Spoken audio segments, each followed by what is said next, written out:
Buenas noches, doctor. Buenas noches. El día de ayer nos quedamos en esta diapositiva que, de acuerdo al diagnóstico de epistaxis, Muy bien. que se necesita una buena historia clínica, bayonetas, una fuente de luz, y también de vez en cuando se van a utilizar los estudios complementarios, pero estos no son de primera línea, a menos de que sea muy grave el estado del paciente o que al momento de hacer la historia clínica nos percatemos que hay un detalle ahí, o si hay la sospecha de alguna enfermedad hemolítica, se deben realizar estudios de laboratorio como una citometría hemática y los tiempos de coagulación, como ya lo había mencionado. Y en caso de que se sospeche una neoplasia, se puede pedir una tomografía computarizada de nariz y de senos paranasales en corte coronal, en fase simple y contrastada, para que ésta nos dé información sobre la parte cartilaginosa, ósea y su estructura. Muy bien. ¿Para qué te serviría la biometría hemática?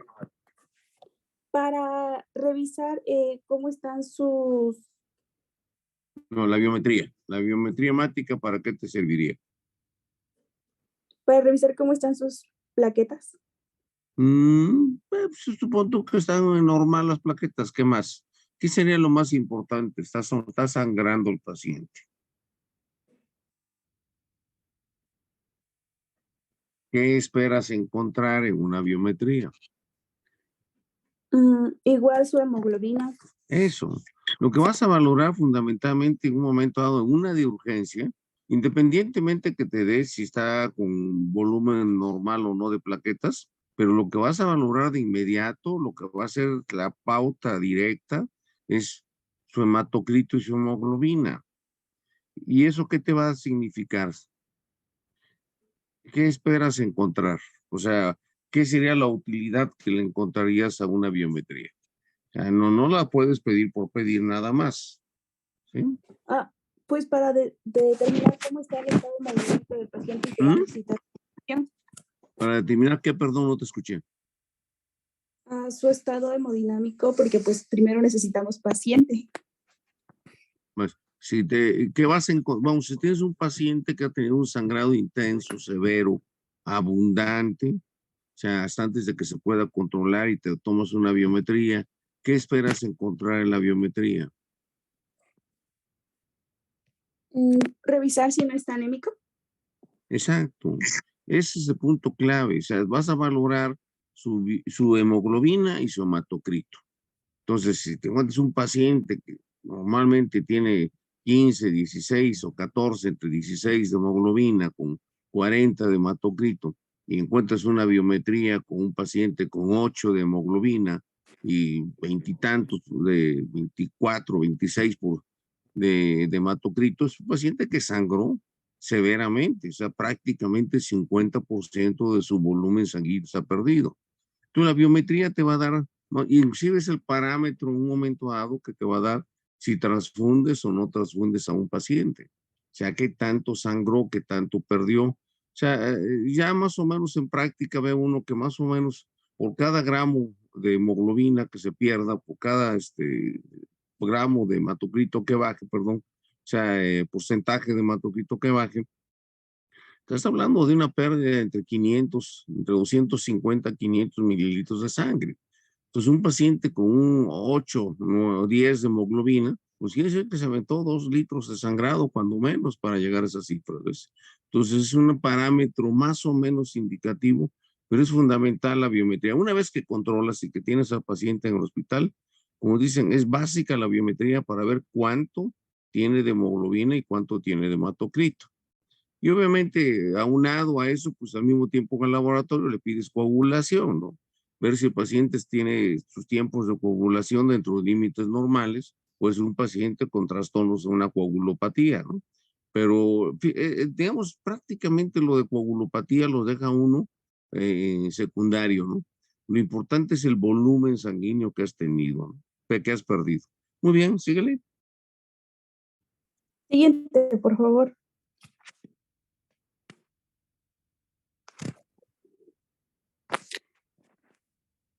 La siguiente, por favor.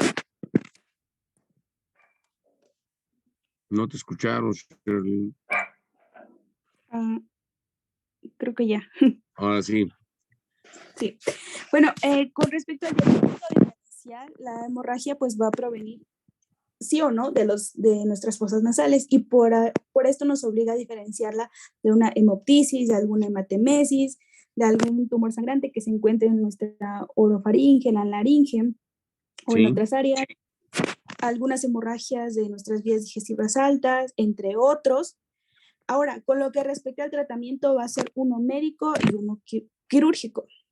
En primer lugar, ayer lo comentaba, que es la presión nasal directa, en el cual muchos cometen el error de hacerlo en la parte superior, ya donde hay hueso, y debe ser en la parte donde están las alas de nuestra nariz, que corresponde a la parte cartilaginosa. Y muchas personas eh, tienden a flexionar la cabeza hacia adelante y eso está mal. Deben hacerlo hacia atrás. ¿Para qué? Para que el retorno No, venoso al revés, no hacia atrás, sino jalar la cabeza, o sea, hacia, flexionar la cabeza, hacia ¿sí? adelante. Sí, al revés. Y Para que la imagen que tienes ahí de la persona que está apretándose la nariz es la correcta, esa es la es lo que parte, esa es la parte que se debe de apretar, exactamente. Muy bien. y pues decirles que no se limpien la nariz ni que se quiten las costras, ya que pues para que tengan una buena cicatrización, porque luego si las quitan pues vuelven a sangrar. A volver a sangrar otra vez. Muy bien. La siguiente.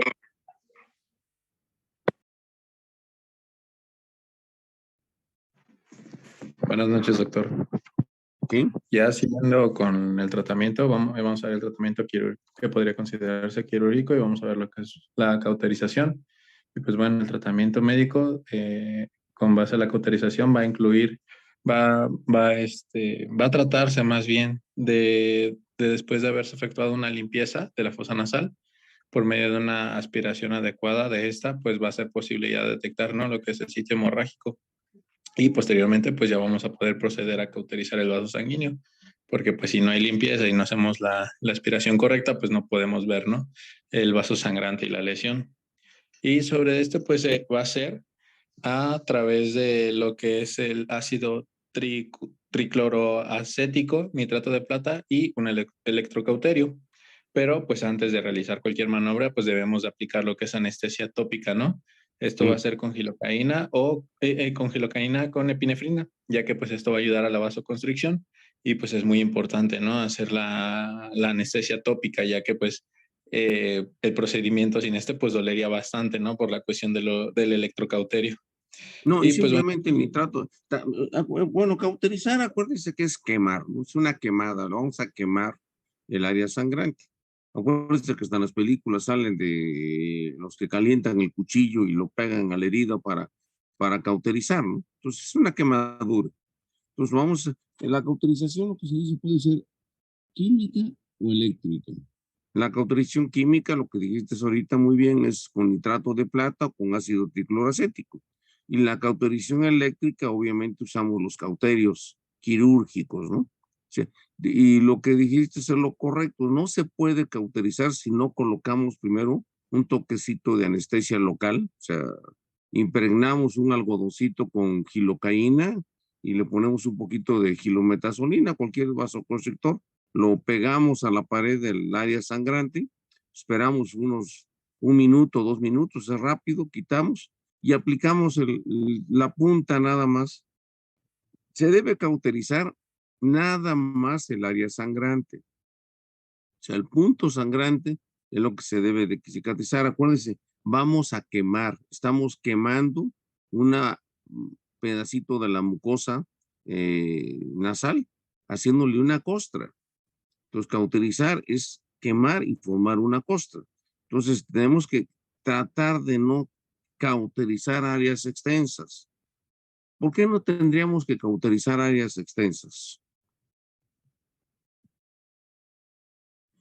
pues porque Pregunta para podemos llegar a todos. seleccionar podemos llegar a lesionar la que es la mucosa, ¿no, doctor? Y No, pues de hecho, afectar la relación. no, de hecho, desde el punto de vista que estamos cauterizando, estamos lesionando la mucosa, o sea, la estamos quemando. Ahora, ¿por qué no podemos cauterizar un área extensa?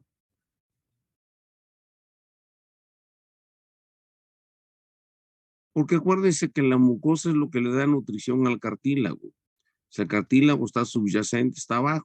Entonces, si quemamos un área extensa de la mucosa, vamos a dejar un área extensa sin nutrición al cartílago. Entonces, tenemos que quemar áreas específicas. O sea, localizar perfectamente el punto sangrante y sobre el punto sangrante quemar, ya sea eléctrico o sea químico, ¿sí? Entonces, no se pueden cauterizar áreas grandes por las, ¿sí? ¿Sí queda entendible? ¿Por qué? Vaya, ¿por qué no se puede quemar un área grandota? ¿Sí? Muy bien, Doctor, gracias. muy bien.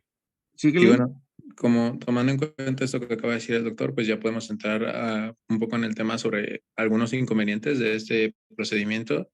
Y pues uno de los principales es el que acaba de mencionar el doctor, ¿no? De que no podemos llegar a cauterizar grandes áreas de la mucosa porque pues estaríamos afectando lo que es la irrigación, ¿no? Del cartílago. Y pues Ándale. también otro puede ser es de que relacionado a esto es de que el inconveniente se trata de que si son varios los vasos sanguíneos, si son varios los vasos sanguíneos sangrantes, pues no estaría siendo del todo útil hacer este procedimiento, ¿no? Y pues por otra parte, es de que podemos de primera instancia pues llegar a solucionar, ¿no? Lo que es el sangrado, cauterizar el vaso y pues hasta ahí quedó. Pero pues si no se soluciona el problema de fondo en caso de que exista pues como lo puede ser como la hipertensión arterial sistémica, pues la cauterización, como les digo, de inicio pues va a detener la hemorragia, pero pues la hemorragia puede continuar posteriormente a lo largo del tiempo a través de otro vaso sanguíneo, ¿no? Sí. Una cosa que es Y importante que acabas de mencionar, está contraindicado cauterizar a pacientes hipertensos. Por eso exactamente, porque cauterizas uno y revienta otro en otro lado. Entonces no se puede estar mapeando, sino que se debe hacer muy bien. Pacientes hipertensos está contraindicado hasta que no se logren normalizar la presión. Muy bien.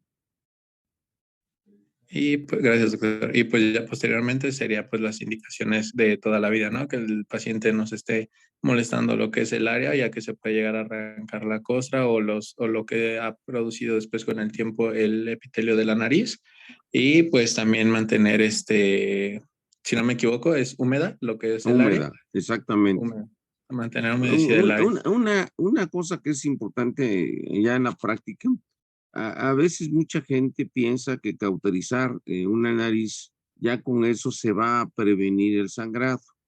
Y siempre se le tiene que avisar que no, que cauterizar, es lo que estamos hablando ahorita, cauterizar vas a quemar el punto sangrante. O sea, se cauteriza cuando esté sangrando el paciente para parar el sangrado, pero no se cauteriza para prevenir. O sea, nos toca mucho ver pacientes que van con la idea de que si se cauteriza, ya no va a volver a sangrar. Y lo que tú dijiste ahorita, una vez que se cauteriza, se le tiene que decir al paciente que no se toque la nariz, que no se quite las costras, que no esté reseca, mantenerla húmeda, toda la información que se le pueda proporcionar. Muy bien, síganle. Sí, gracias, doctor. Y bueno, sería todo por la cuestión de cauterización y pues, siguiente diapositiva, por favor.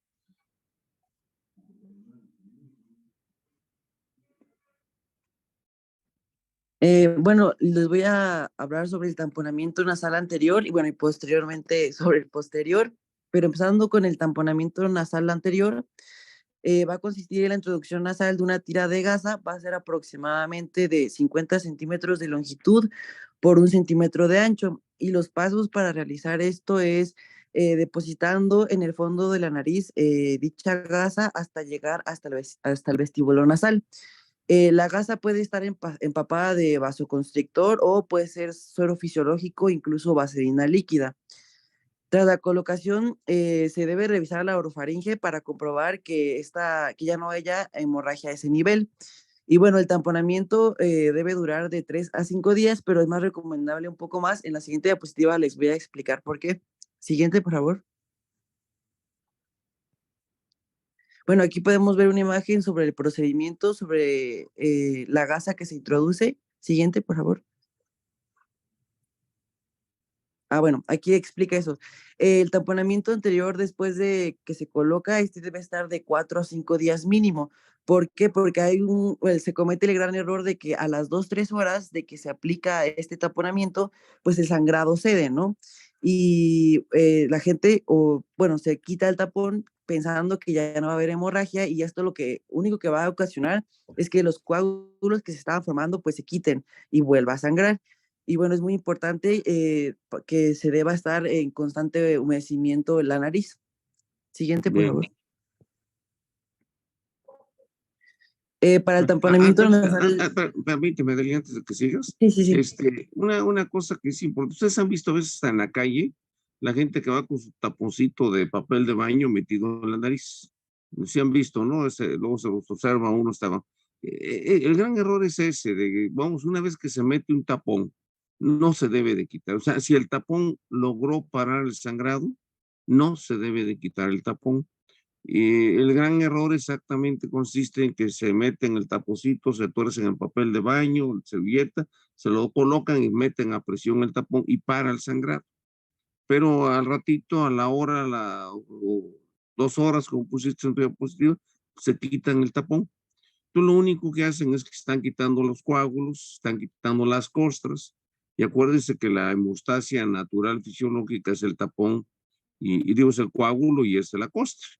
Entonces, vuelven a sangrar y están recidivando en el sangrado por quitarse los tapones. De hecho, inclusive a veces con nosotros en los hospitales, en el medio particular, cuando llega un paciente ya con un taponamiento y ese taponamiento le paró el sangrado, no lo tocamos, lo reajustamos, lo reinstalamos o lo reacomodamos, si ustedes quieren, nada más, pero no se debe de quitar, que esa es la regla de oro.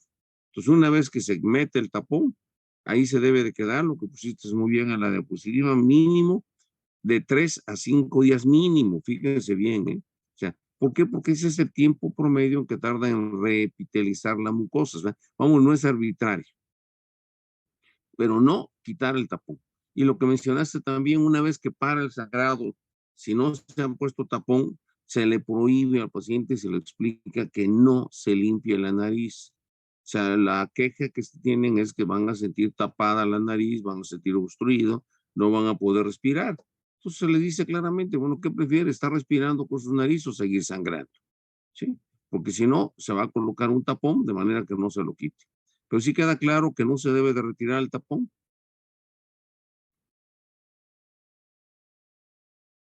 ¿Sí quedó claro? Sí, doctor. Muy bien. Ahora sí, síguele, por favor. Sí, bueno, en el taponamiento nasal posterior se va a reservar, bueno, para cuando la epistaxis no ha cedido con el anterior, se realiza el posterior. Van a haber 2 variedades de este tipo de taponamiento que vamos a ver cada uno, pero aquí solo menciono por encima los 2, que es el de la sonda Foley, que es mediante la colocación de un globo inflable, perdón, y el segundo, que es mediante la colocación de una sonda con un tapón de gasa posterior. Siguiente, por favor. Bueno, el de la sonda Foley va a consistir en pasar a través de una fosa nasal una sonda Foley con globo inflable de 30 cc. Debe observarse en orofaringe igual y este globo tiene que inflarse de 6 a 7 cc y bueno, se va a arrastrar hacia adelante para que quede anclada en una de las coanas. Es decir, la sonda Foley se utiliza por lo general, lo más común es la de número 14. Esta se va a introducir en la narina, a través de la narina con que tiene la hemorragia obviamente, con el globo desinflado, hasta que su extremo se vea por detrás de la úvula. Y bueno, se va a inflar este balón con los cc o, por ejemplo, 10 mililitros de agua y se va a traccionar muy suavemente hasta que este globo quede anclado a las coanas, explicándolo un poquito más detallado. Siente uno que se atora y en ese momento exactamente, muy bien. Y bueno, se van a taponar ambos orificios nasales, ¿no? Con gasas que van a estar impregnadas comúnmente, pues, de ungüento, pues, antibiótico o a veces se aconseja la Espérate, o sea, administración. le pone uno 10 mililitros en promedio al balón de la sonda de Foley, lo jala uno suavecito y en el momento que siente uno que se atora, que es a nivel de la cuana, le deja uno ir el resto de lo que cabe en el globo de Foley. O sea, infla uno el balón a todo lo que dé. O sea, le deja ir uno los 30 mililitros de agüita y jala uno de manera que el globo de la sonda de Foley haga presión sobre las paredes posteriores y sobre las cuanas de las ambas fosas nasales. O sea, es muy molesto, es muy incómodo, pero se tiene que traccionar para que se pueda hacer la presión suficiente. Si lo dejas con 10 mililitros y lo traccionas, el globito se va moldeando a las fosas nasales y deja de hacer presión. Entonces tienes que meterle bastante agua, o sea, los 30 mililitros, para que pueda ser una cuestión efectiva. Esta maniobra la hacemos a ciegas, o sea, esta maniobra es lo que hacemos en urgencias. Habitualmente cuando nos hablan de urgencias que hay un sangrado posterior, o sea, esto es para sangrados posteriores, entonces lo que va a hacer uno es bloquear la cuana. Entonces baja uno y habitualmente el taponamiento posterior con gasa, como lo vas ahorita a mencionar, el taponamiento con gasa, el taponamiento clásico con gasa lo hace uno bajo anestesia. No hay un agente que aguante la manipulada de un taponamiento posterior a valor mexicano. Entonces, pues, en cambio, la sonda de Foley lo hacemos a ciegas y lo hacemos en urgencia, como una medida temporal en lo que a veces bajamos urgencias, pedimos quirófano, no está libre el quirófano, el paciente está sangrando, entonces le metemos la sonda de Foley para tratar de controlar temporalmente el sangrado. Y lo que tú dices a ciegas, o sea, dejamos ir la sonda de Foley, a veces ni le abrimos la boca a la garganta cuando sentimos, o el paciente sentimos que está con náuseas, o sea, que ya estamos sintiendo que la sonda la tiene en la garganta. Entonces ahí le dejamos ir los 10 de agua, traccionamos, inflamos el resto de la sonda y le metemos, así como hiciste tu esquema del taponamiento anterior, le metemos gasa alrededor de la sonda para también presionar todo lo que es la nariz, toda la fosa nasal, y anclamos el vendaje de la sonda, ¿no? O sea, regrésate a tus diapositivas anteriores donde tienes taponamiento anterior. La anterior. Ahí. Si ustedes se fijan, no, la que sigue. Si ustedes se fijan en la imagen de abajo, donde está la imagen de la persona, se le hace una especie de corbatita con el taponamiento para fijarlo y anclarlo y meterlo fuerte. O sea, lo que se intenta es hacer una compresión interna dentro de la nariz. O sea, buscamos comprimir por dentro de la nariz esa compresión, entonces tenemos que anclarlo para fijarlo. Entonces, eso, aparte del globo, aparte de la sonda, le colocamos la gasa, todo alrededor de la sonda, y lo fijamos de manera de hacer todo un solo bodoque completo con la sonda de Foley. Vamos, si el sangrado posterior cede con eso, ya no le hacemos nada más. Pero lo que buscamos tentativamente inicial con el globo de sonda de Foley es disminuir en forma importante el sangrado, que nos dé tiempo de que nos hagan espacio en quirófano y proceder a la siguiente maniobra. Ahora sí, síguele con lo que ibas a mencionar de tapón de gasa. Ahí está. Ah, ok, sí, y bueno, la siguiente, la sonda, que es con tapón de gasa, pero esta es posterior. Esta va a ser un poco más molesta que la de anterior, porque bueno, esta va a implicar que se pase primero la sonda por la nariz hasta la faringe y atar el extremo un hilo con el tapón de gasa y a continuación sacar la sonda que se introdujo por la narina, con lo que esta va a sacar el hilo y bueno, la gasa se va a quedar atorada ahí en la coana, ¿no? La ventaja de este procedimiento es que va a haber una lesión menor en la mucosa nasal a comparación de la sonda Foley. Y bueno, estos tamponamientos posteriores van a tener que permanecer en un lapso de entre 4 y 6 días. Regrésate a tu diapositiva anterior. Sí. En la de abajo tienen ustedes el esquema. En negro tienen el esquema cómo se hace un taponamiento posterior con gas. Entonces hacemos un paquete de gas, como tienen ahí amplificado en la figura de abajo, si se ven tiene un rollo de gasa amarrado con un hilito, y lo que está en negro, ahí no metemos una sonda de Foley, ahí metemos una sonda de Nelaton, metemos la sonda de Nelaton a través de la nariz, y cuando vemos la punta de la sonda de Nelaton en la garganta, o sea, en la orofaringe, con una pinzamos la punta de la sonda de Nelaton y sacamos la sonda por la boca. O sea, como está en la parte negra, sacamos a través de la boca. Y entonces el paquete de gasa que tenemos lo amarramos a la punta de la sonda de Nélaton. ¿Sí se va siguiendo más o menos cuál es la idea? ¿Sí?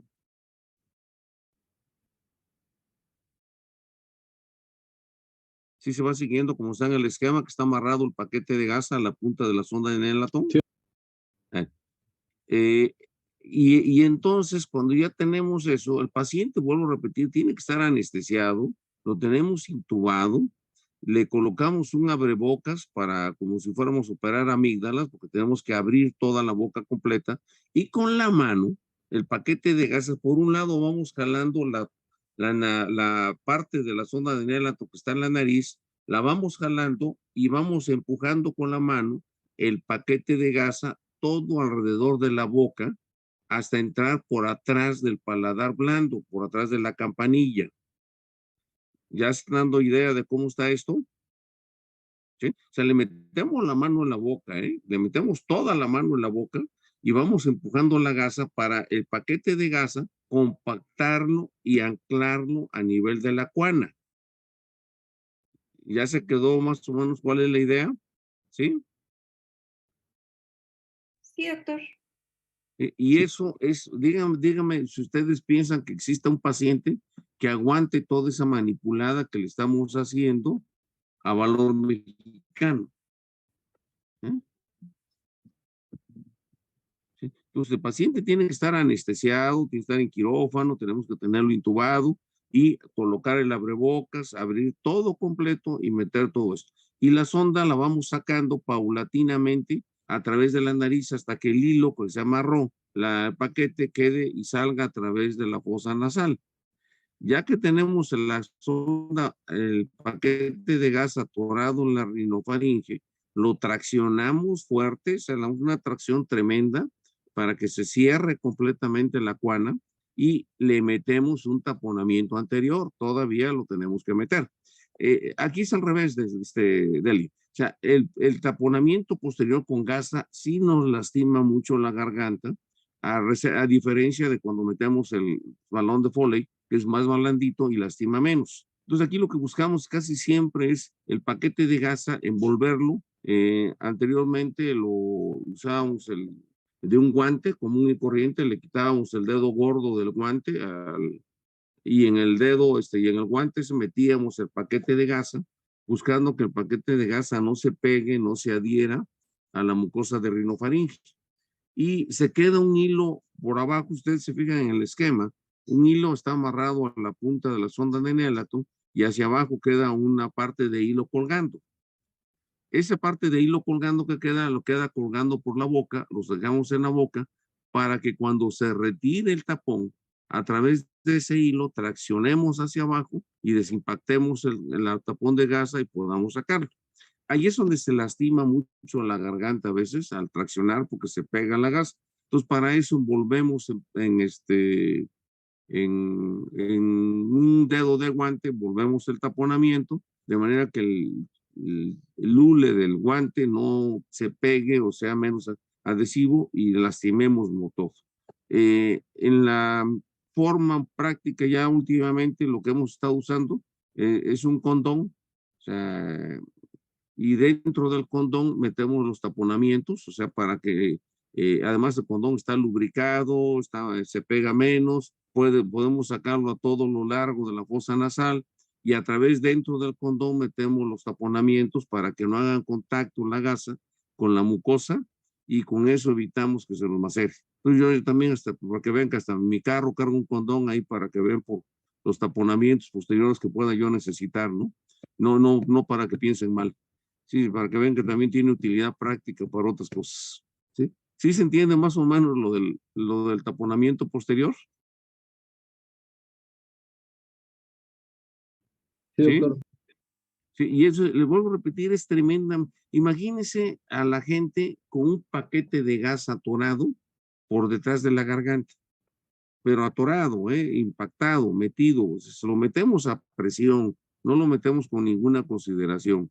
Entonces, dígame cómo va a estar ese paciente esos 4, 5, 7 días que le dejemos el taponamiento. O sea, va a estar un paciente que habitualmente tiene que manejarse en hospital, con monitorización, su saturación de oxígeno baja, se nos ponen hipóxicos, son pacientes graves.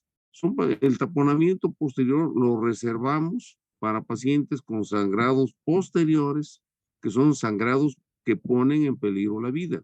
Y habitualmente cuando sacamos al paciente de quirófano, habitualmente se pasan las primeras 48 horas en terapia hasta que se logra estabilizar y lo pueda uno subir a piso. Sí, y que sí queda más o menos entendible cuál es la situación del taponamiento posterior. Sí, doctor. Muy bien, síguele, Delia, por favor.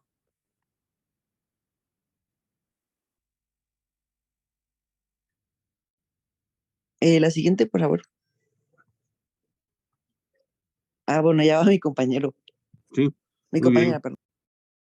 Buenas noches, doctor. Bueno, ya para finalizar, vamos a hablar acerca del tratamiento quirúrgico bueno, las opciones de tratamiento quirúrgico que tenemos con la epistaxis. Y esto está indicado en las epistaxis que sean controlables y que además sean recurrentes.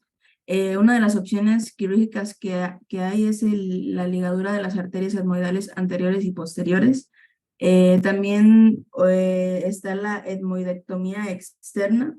Esta es sobre todo en los casos de epistaxis superior, y aquí se van a ligar las ramas de la arteria maxilar interna y la pared posterior antral. La otra opción que tenemos es la dermoplastia septal. Esta dermoplastia septal se va a considerar, pues, sobre todo en las epistaxis recurrentes, y en esta es un procedimiento en el cual hay una transposición regional de colgajos de la piel, de la cara, y que se van a usar como cubierta intranasal. Como podemos ver en la imagen, también había leído que se pueden utilizar colgajos del miembro inferior. También de ahí se pueden utilizar colgajos, y pues es esa transposición, ¿no? Sobre todo O sea, más que para nada los que pacientes que tienen. se utiliza la dermoabrasión o la dermoplastía se utiliza cuando hay sobre todo telangiectasias y el área extensa, el área de telangiectasias extensas, entonces resecan la mucosa que detenga la mayor cantidad de telangiectasias y se cambia por un injerto, ¿no? Buscando que se Sí. controle. Es muy poco frecuente, es muy poco la finalidad. Lo que sí es importante son lo que mencionaron ahorita.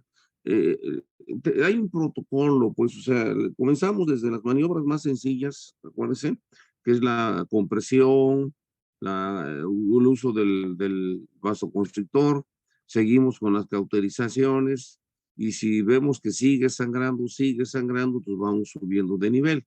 Pues pasamos a los taponamientos anteriores, como lo explicaron, no cede con taponamientos anteriores, nos vamos a los taponamientos posteriores. Vuelvo a repetirle, ya el taponamiento posterior con globo de sonda de Foley, le decimos, lo hacemos en urgencia, o sea, no necesitamos quirófano, es un procedimiento a ciegas. Y es más, yo siempre les digo a algunos pacientes, bueno, perdón, a algunos de ustedes de grupos anteriores, porque le digo que esto se coloca, la sonda de Foley se puede colocar en cualquier sitio, en cualquier lugar, en cualquier nivel, no requiere, fíjense bien, no requiere de instrumental especializado, porque se coloca a ciegas, es meter la sonda a través de la nariz, sentir cuando uno pasó, cuando el paciente protesta porque tiene garganta, inflar el globo, jalarlo, atrancarlo y dejarle ir el resto de agua para que se haga la compresión.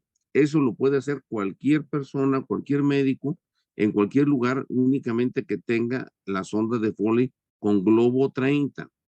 Las ondas de Foley con globo 5 no nos sirven absolutamente de nada, porque le inflamos con 5 de agua, jalamos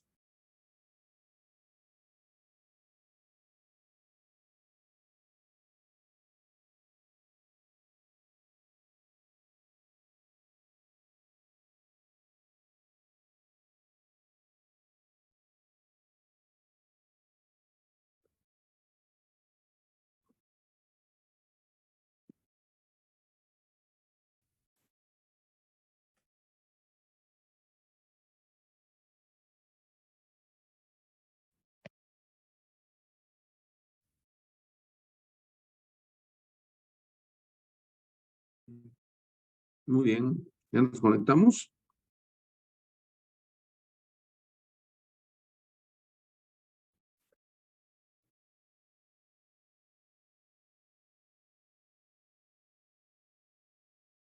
Bueno, tú decía que en ese momento eh, se puede, pues vuelvo a repetir, no requiere ningún equipo especializado. Se puede hacer a ciegas completamente. Y lo puede hacer cualquier persona que pueda haberlo visto antes y que sepa cómo se maneja. Les decía a ustedes que en años anteriores, en grupos anteriores, y siempre les he dicho que en la práctica, en la clínica, se puede entrenar. Lo único que se necesita es que se ponen entre ustedes. Lo único que se necesita es que se lleven cada quien su sondita, porque pues, obviamente no van a sacarla de una nariz y meterla en el otro, y que se presten entre ustedes para practicar. Lo hemos hecho, lo han llevado, algunos de ustedes han llevado sus ondas y lo hemos hecho en el hospital, cómo se puede hacer un taponamiento posterior con una sonda de Foley. O sea, igual sigue el ofrecimiento. Acuérdense que ahorita estoy incapacitado, pero en cuanto regrese al hospital, si alguno quiere hacer la práctica, la maniobra, pues la hacemos y que aprendan cómo se tiene que manejar. El taponamiento posterior con gasa, ese sí ya no es de manejo de médico familiar general, es prácticamente para nosotros, requiere material, requiere equipo, requiere que el paciente esté hospitalizado, que lo podamos anestesiar y que tengamos un servicio de terapia en el cual podamos controlarlo. O sea, aquí estamos hablando ya de sangrados que ponen en riesgo la vida. Y aún así, a pesar de eso, siguen pacientes o algunos pacientes continúan sangrando. Entonces, cuando continúa sangrando y se cuenta con tecnología, hay una palabrita que tienen ahí que ustedes dicen angiografía más embolización con GEL-FUAM. O sea, el GEL-FUAM es una especie de gelatina, es tejido conectivo desecado, es una gelatina seca, si se humedece se expande. Entonces, si se cuenta con un buen servicio de radiología, se hace una caterización de las arterias, se hace una angiografía, se ve cuál es el vaso que está sangrando, entonces se hace una embolización selectiva con GEL-FUAM. Entonces se mandan émbolos de GEL-FUAM a la arteria para obstruir la arteria principal sangrando y controlar el sangrado. La desventaja tiene es que un émbolo puede irse, esto estamos hablando de circulación que es en la cabeza, y se han reportado émbolos aberrantes en cráneo con hemorragia, con trastornos de EBCs craneales secundarios a la embolización. Entonces se tiene ese riesgo. El otro es la ligadura de arterias. Entonces acuérdense otra vez la irrigación que tenemos. Por arriba van a llegar las arterias esmoidales, por atrás y en el piso llega la arteria esfenoidal. Entonces, de que tenemos y contamos con endoscopía, la endoscopía nos ha permitido meternos con los endoscopios. Cuando tenemos recursos, otra vez, cuando tenemos recursos, nos metemos con el endoscopio, localizamos el sitio sangrante y en el punto donde está sangrando hacemos clipaduras, o sea, clipamos. Ustedes han oído hablar que los neurocirujanos clipan los aneurismas, o sea, le ponen clips a los aneurismas. Bueno, pues hagan de cuenta exactamente lo mismo que hacemos.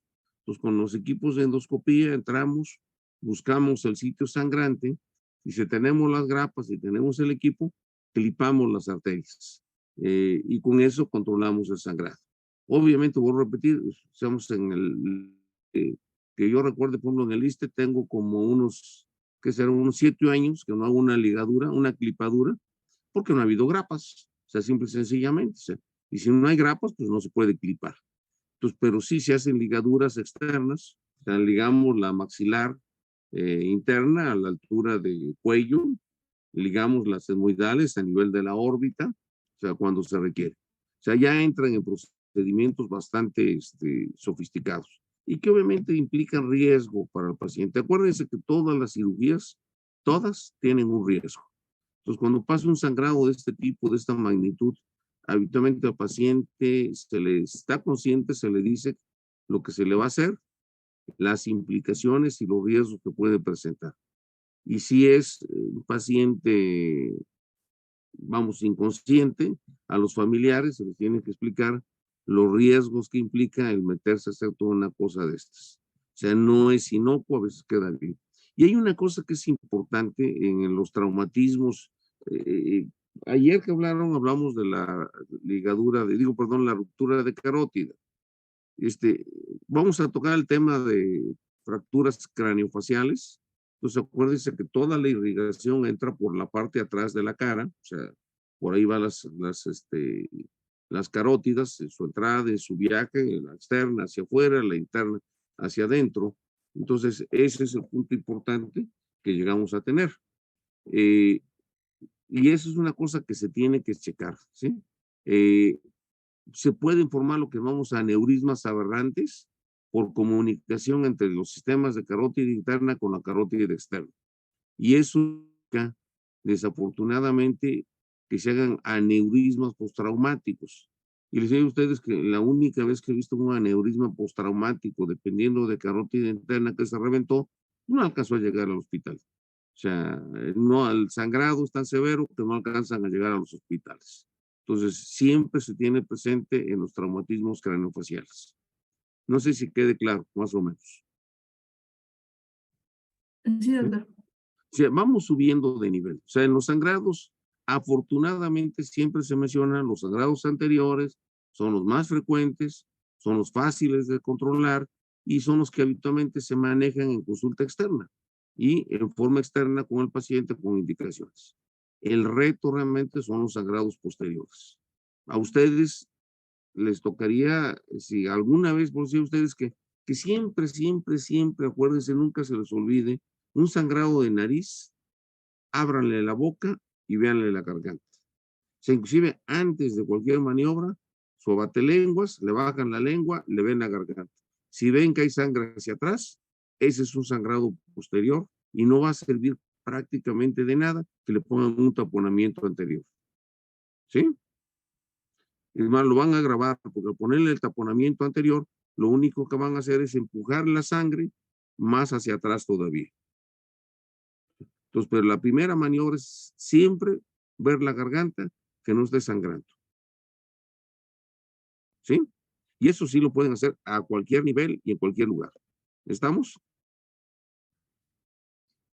Sí, doctor. Sí, doctor. No sé si tengan alguna pregunta con respecto a los sangrados.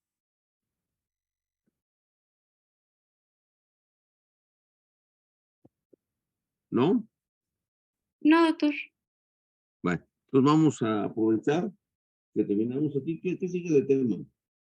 Pero vamos a parar aquí por hoy, para que se descanse, porque luego tienen clase. ¿Qué sigue para mañana? ¿Qué habría mañana?